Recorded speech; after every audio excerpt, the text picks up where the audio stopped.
The Sun by Lois Lowry, Book 3, Chapter 8. Do you remember Trademark, Gabe? Yeah, sort of. Though they didn't let children go. You had to be older than 12. Thank goodness for that, Jonah said. Gabe reached towards the plate and took another cookie. Kira was a wonderful cook. The cookies she had served for dessert were crisp and studded with dried fruits and nuts. He hasn't been counting, really, but he thought this was his sixth. Gabe and Jonas were seated together on the pillow-strewn couch. Gabe had had a bath, and Jonas had provided him with clean clothes.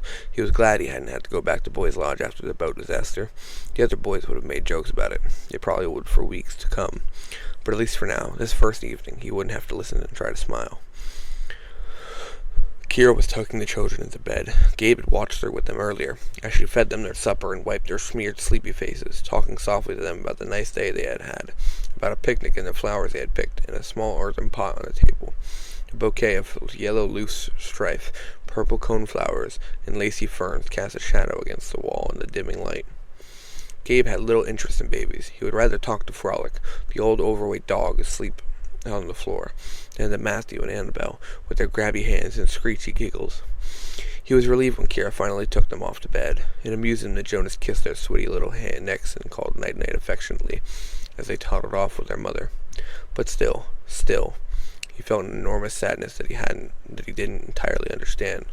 When he watched Kira with her children, he felt a loss, a hole in his own life. Had anyone, any woman, ever murmured to him that way, or brushed crumbs gently from his cheek? Had anyone ever mothered him? Jonas had told him no. A manufactured product, Jonas had said, describing his origin sadly. But he thought he remembered something else. A dim blur, that's all. But it was there. Someone had held him, had whispered to him. Someone had loved him once. He was sure of it. He was sure he could find it. Could find her. If only the stupid boat. Try to stay awake, Gabe. I know it's been a long day, but I want to talk to you. He had been drifting off. Gabe shook himself fully awake and took another sip from his cup of tea. About Trademark, he asked. I barely remember it. Just listening to people talk about it. It was creepy in some way, but kind of exciting.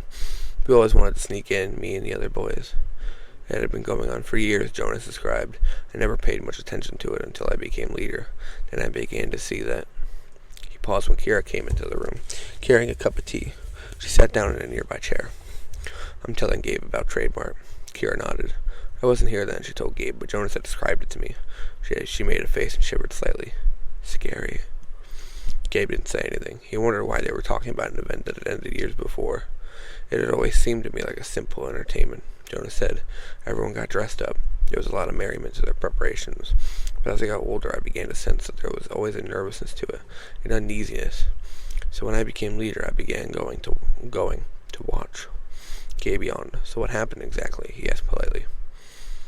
It was a kind of ritualized thing. Every now and then this man appeared in the village. He always wore strange clothes and talked in an odd, convoluted way. He was called Trade Master. He got up on stage and called people forward one by one. Then he invited them to make trades. Trades? Gabe asked. Meaning what? Well, people would tell him what they most wanted. They'd say it loudly. Everyone could hear. And then they told him that what they were willing to trade for it, but they whispered that part. Dave looked puzzled. Give me an example, he said. Suppose it was your turn. You would go to stage and tell Trademaster what you wanted most. What might you ask for? Gabe hesitated. He couldn't put it into words. Really, the true thing he truly wanted. Finally he shrugged. A good boat, I guess. And then you would whisper to him what you were willing to trade away in order to get it. Gabe made a face. I don't have anything. Most people think that, and they thought that then, but they found otherwise. He suggested to them that they trade parts of themselves. Gabe sat up straighter, more awake, intrigued now. Like a finger or something? Or an ear? There's a woman here in the village who has only has one ear. The other got chopped off before she came here. It's a punishment for something, I think. There are places that do those kinds of horrible punishments. I know, and I know the woman you mean. You're right. She escaped from a place with a cruel government. But Trademaster was asking for something different. You had to trade. Let me think how to describe it. Part of your basic character. Like what? Well, if you wanted a boat, he'd be able to provide that. But let's think about your character, Gabe. You're, what? Energetic, I'd say. And smart. I do pretty well in school. Honest. Likeable. Well, I'm honest, that's true. I'm not always likable.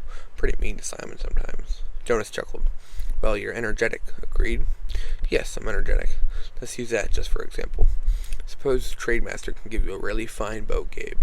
You'd have to trade for it, though. You'd have to trade your energy. You'd be on the stage. He'd whisper to you what the trade would consist of. No one would be able to hear, just you. But then he'd say loudly, "Trade?" And you'd have to reply, "Easy, a fine boat? I'd say trade."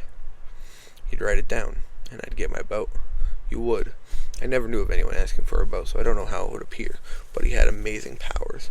Probably a fine boat would be waiting for you the next day at the river. Yes! Gabe was wide awake now, fascinated by the thought of how easily he might have tamed a boat. But don't forget, you would have made a trade for it, and your energy would have been taken from you. You might wake up the next morning and be unable to get out of bed. So I'd rest for a day till I felt energetic.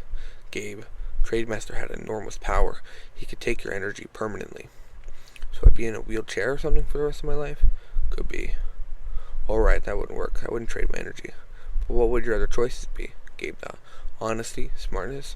I could maybe trade one of those. Think about it. Well, I could trade my honesty, then I'd be a dishonest person, but I'd have a really good boat. He shrugged. That might work. Jonas laughed. Anyway, he said, that's what Trademark was all about. He began to corrupt the people of the village. They traded away the best parts of themselves, the way he would have, in order to get the foolish things they thought they wanted or needed. Boat isn't foolish, Gabe argued. He yawned. Jonas got up and went to where the tea kettle was simmering. He made himself another cup of tea. Kira, tea? He asked, but she shook her head. Take my word for it, Gabe, he said when he sat back down. Trademaster was taking control of this village, and he was pure evil. It became clear when Maddie died. That was the end of Trademark. Gabe saw that Kira had put her hands to her face. She had been very close to Maddie. They all were silent for a moment. Outside, it had begun to rain. They could hear it against the roof. Then Jonas said, I want to talk to you, Gabe, about your powers. Powers? Gabe suddenly felt uneasy. They were entering a realm that they had approached before. Maybe a better word is gifts. I have a certain power, or gift. It became apparent when I was young, 12 or so. I was able to focus on something and will myself to see. He sighed and looked at Kara. I don't know how to describe this to him, he said. Kira tried. Jonas can see beyond Gabe. He can see to another place, but he has to work very hard at it. It depletes him. And the power is ebbing, Jonas added. I can feel that it's leaving me. Kira is experiencing the same thing. You mean she has a gift too? Mine's different. Mine has always been through my hands, Kira explained. I realized it the way Jonas did when I was young. My hands began to be able to do things, to make things that an ordinary pair of hands can't. But now, she smiled, it's leaving me as well. That's alright. I think Jonas and I don't need these gifts anymore. We've used them to create our life here. We've helped others. And our time of such powers is passing now. But we've talked about you, Gabe. We feel certain that you have some kind of gift. I felt it when you were very young, Gabe, Jonas said. When I took you and escaped the place where we were. I've been waiting for it to make itself known to you. He looked at Gabe as if something might have become apparent at that moment. Gabe shifted uncomfortably on the couch. Well, he said finally, it's not a gift for boat building, is it? Jonas chuckled. No, he said, but you're very determined. That serves you well. And I think you're going to need that determination, and your energy, in fact. All your attributes, plus whatever special gift you haven't discovered yet. I have discovered it, Gabe thought. I can veer. But he stayed silent. He simply didn't feel ready to tell them. Because you have a hard job ahead of you, Jonas continued. What do you mean? I'm going to use the last of my power. Of my own power, Jonas said. I'm going to see beyond one final time. Why? Asked Kira, startled. Gabe echoed her. Why? I have to find out where Trademaster is, Jonas told them both. He's still out there somewhere. He's quite near, and he's terribly dangerous. The rain had become louder, drenching, and a wind had risen. Tree branches whipped against the side of the house. Kira rose suddenly from her chair and pulled a window closed. Jonas paid no attention. And Gabe, he said, when I find him? Gabe waited. He was wide awake now. It's going to be up to you, then. You must destroy him. Me? Why me? He has nothing to do with me. Jonas took a deep breath. It's everything to do with you, Gabe, but it's a very long story. I was going to tell it to you tonight, but I can see how tired you are. And it's late. Get some sleep now, and in the morning I'll explain it to you.